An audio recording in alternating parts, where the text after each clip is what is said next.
What is the biggest problem affecting your PDR business? What is the one thing holding you back from taking the next step? What do you need to change to get the business growth you want? All these questions have the same answer. It's your mindset. My name is Corey Kleinfeld, and this is the PDR Coach Podcast, where I coach you on mindset around yourself and your PDR business. Now let's get started. Welcome back to the PDR Coach Podcast. I am in my truck, driving between appointments, and I was going to make a social media post, but I could not make it quick enough, so I'm making an entire podcast about it. And I'm going to be gone next week, so I'm not going to sit down and record on Tuesday, so here you go. I had a customer ask me today, as I was fixing his two dents in his Accord. Hey, why do you think he basically called multiple other competitors before getting to us? Or I don't know which one he called first or whatever. But anyways, he called them and all of the competitors asked him this. All of the people in my local area. Don't know who they were. Doesn't matter. He told me they asked him, as the very first question, are you planning on selling the vehicle? And I think everyone listening that's a PDR tech probably understands why they asked that question. The dents were, pretty basic. A little bit of a tough spot, I suppose, but nothing that most guys can't do to a pretty high quality, high level repair. So he asked me, he was like, man, if it was one of them, I wouldn't have, it wouldn't have piqued my interest, but it was multiple people. Why do you think that is? And so I explained it to him. Basically, well, if you're selling the car, then we don't have to make the dents as good, typically. Probably saw there was a little bit of an older Accord, and we're thinking you wouldn't want to pay high prices, so they were setting you up to accept a lower quality repair for a lower dollar amount. That's my assumption. I don't know why someone would ask that question if that was not the end result that they wanted to have. We quoted full retail, $300+ for two, basically door dings, one kind of in a tough spot next to the gas cap, but nothing crazy. Didn't even have to glue pull it, just used a whale tail.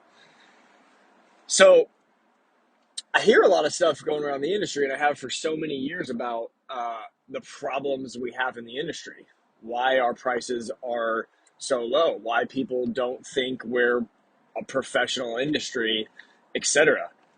And these types of things, the thing I talked about in my Instagram stories the other day, and the stuff I've been talking about for years, and stuff like this, the only reason you ask that question is because you don't believe the customer wants a high quality repair for a high dollar amount. I don't know why else you'd ask that question.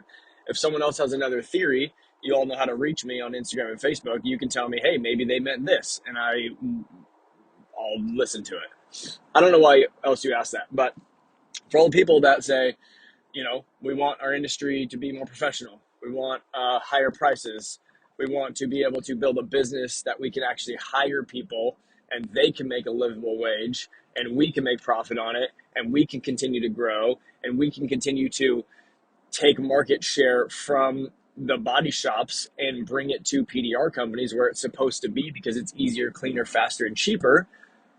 The only way we can do that is if our prices go up. Our prices can't go up if half the people in every city around the country are asking questions like that.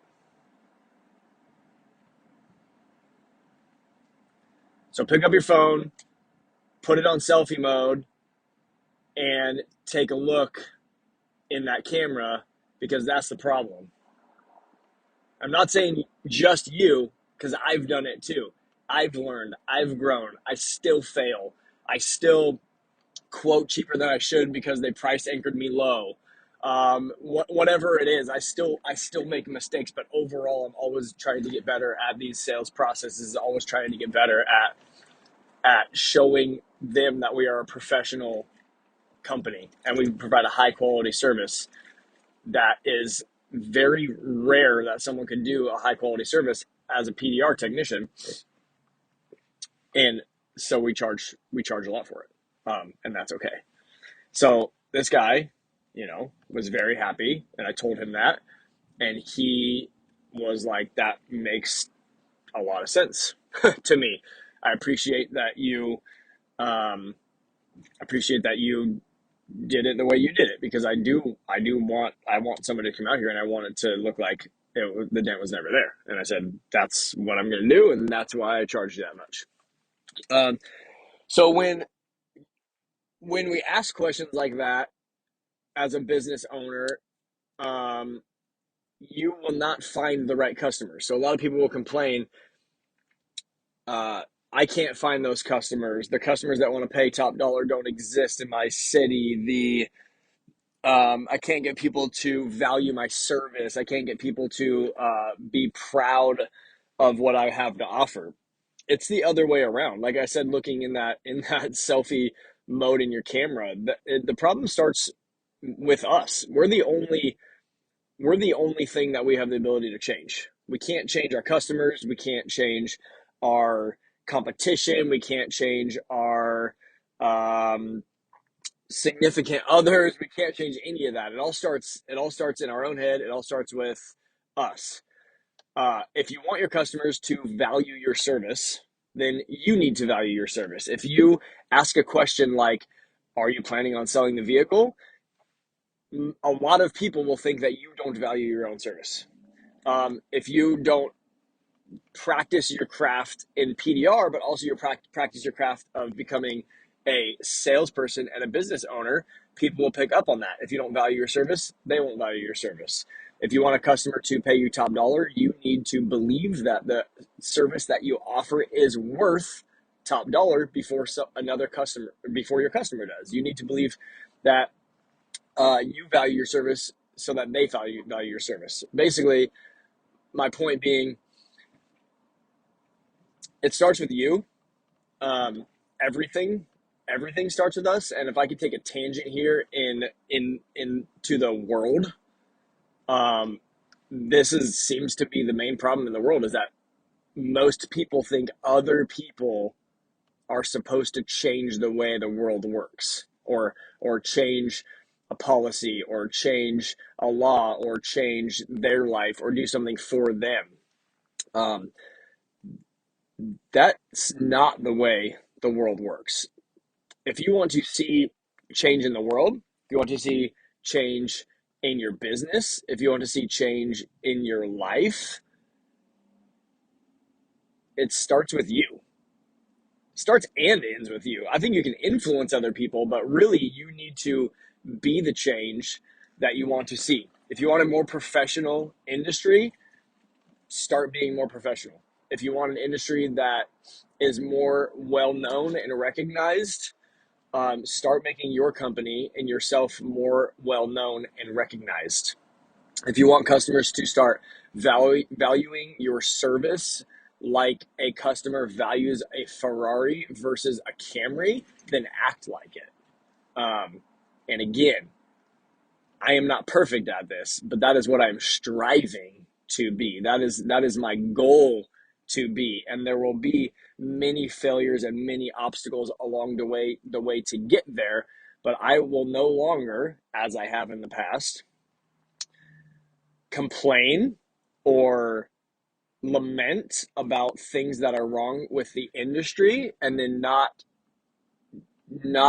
change that myself, because the industry is made up of all of us, and all of us collectively, or as solo business owners or small businesses, have to change that. The more we change and the more people see success in that, and the more people hear podcasts like this and all the other amazing podcasts, the more people hear content coming from other YouTube channels and meetups in Atlanta, and mobile tech expos and all that stuff.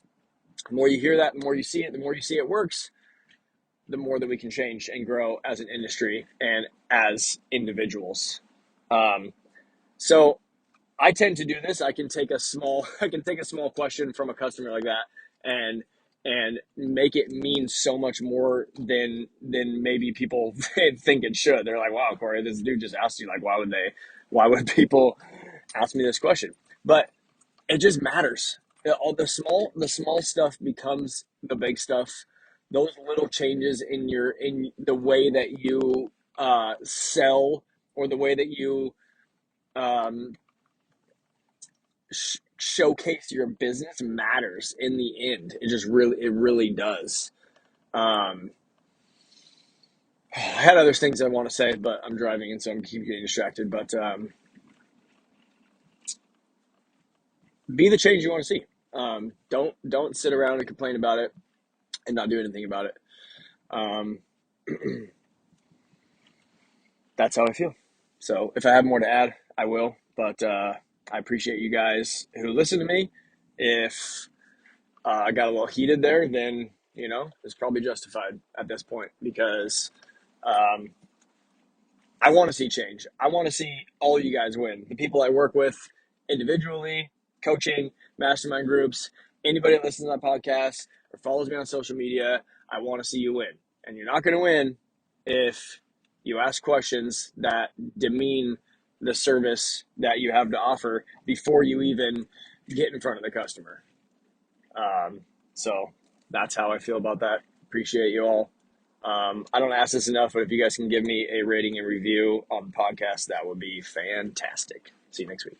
Thank you for listening to another episode of the PDR Coach Podcast. If you got any value from this podcast and want to do something for me, then the best way to do that is to subscribe to the podcast and give me a rating and review. If you want to know more about me, then you can find me on Instagram by searching for the PDR Coach, or find me on my website at coachcoryk.com, CORYK.com. Thank you for listening, and I'll be back next week.